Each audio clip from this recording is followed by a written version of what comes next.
question my mom asked me at 15 when I informed her about a change that I had noticed in my body.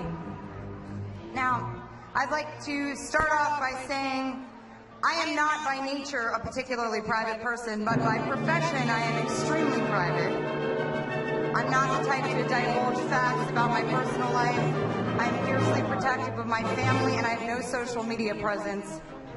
But I feel that in the face of this current political climate, it is vital that we all make it our mission to get really, really personal. So yes, at 15, I had been to a gynecologist. I was living in New York City and had visited a Planned Parenthood there. My mother moved to California a few years before. My brother Hunter and I were living with my father, and at 15, I had been working in the entertainment industry for 8 or so years and had been fortunate enough to be eligible for private health insurance through my union. Our family struggled financially. We'd been on public assistance for several years, and I was primarily responsible for making my own doctor's appointments.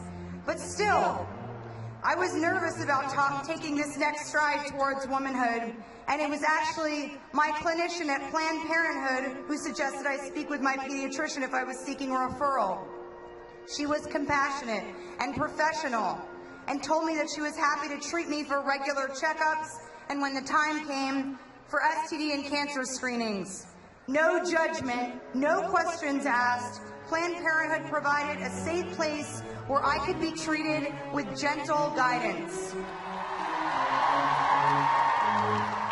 Now, I may have been 15 and surprisingly self-sufficient, but I'm sure there isn't one person here who has not been helped by Planned Parenthood directly or otherwise. When I knew I was coming to speak on behalf of women's reproductive and health issues, every single one of my girlfriends had a story about Planned Parenthood. They saved me so many times. One of my best girlfriends confided in me, saying, "They saved my ass and some other parts too." When I found out I had precancerous signs I never would have known about without my annual checkups, and her speech grew more emphatic and emotional as she described how the organization had helped her decide between treatment options. She was able to make some difficult decisions, deciding what was right for her body, and her then partner without anyone else's interference. My sister also used Planned Parenthood services for years after moving states. She'd been living her whole life in New York City, pursuing her dream to move to California. She had no contacts and no health insurance, but was able to regularly see a doctor at a Planned Parenthood clinic for screenings, advice, birth control, and checkups. For the more than 2.5 million patients a year that rely on Planned Parenthood services for cancer and STD screenings, birth control, safe abortion, and pregnancy planning, these are uncertain and anxious times. Lawmakers in 24 states have tried to block patients from receiving care at Planned Parenthood. Congress has voted to limit access to reproductive services 9 times. Boo! Yes, boo! There are very real and devastating consequences to limiting access to what should be considered basic health care.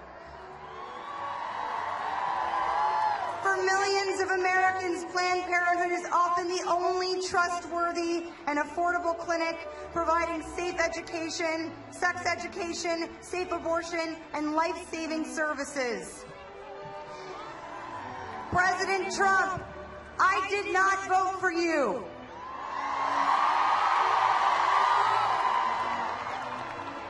That said, I respect that you are our president-elect, and I want to be able to support you. But first, I ask that you support me. Support my sister. Support my mother. Support my best friend and all of our girlfriends. Support the men and women here today that are anxiously awaiting to see how your next moves may drastically affect their lives. Support my daughter, who may actually, as a result of the appointments you have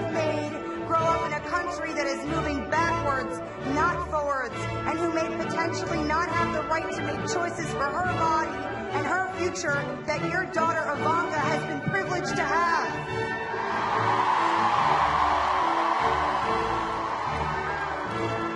I ask you to support all women and our fight for equality in all things, including the fight to be recognized as individuals who know better for ourselves what is right for our bodies, better than any elected official, popular or otherwise.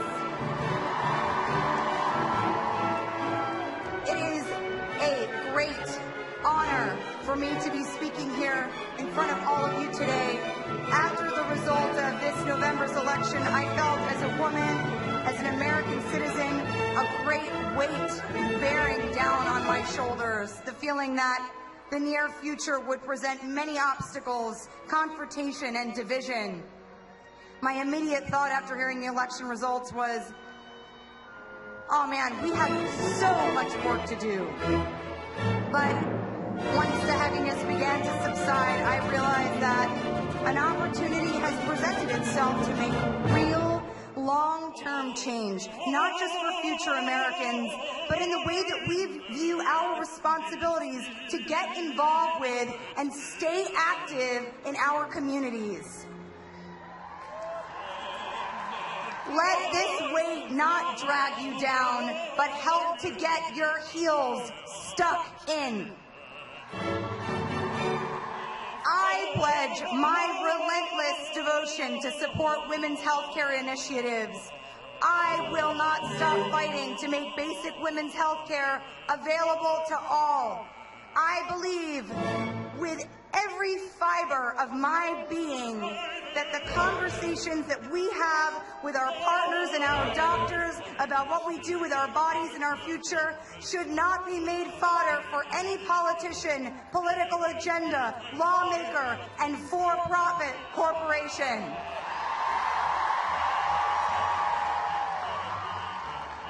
We must stand up for what are our basic human rights and always move forward, never backwards. The current political administration benefits from taking the power away from us. Don't give up your power. Don't let the feelings of helplessness make you complacent. I urge you all to make a difference on the ground. Volunteer. Volunteer with organizations that help women seeking a safe place to make some of the most difficult decisions of their lives.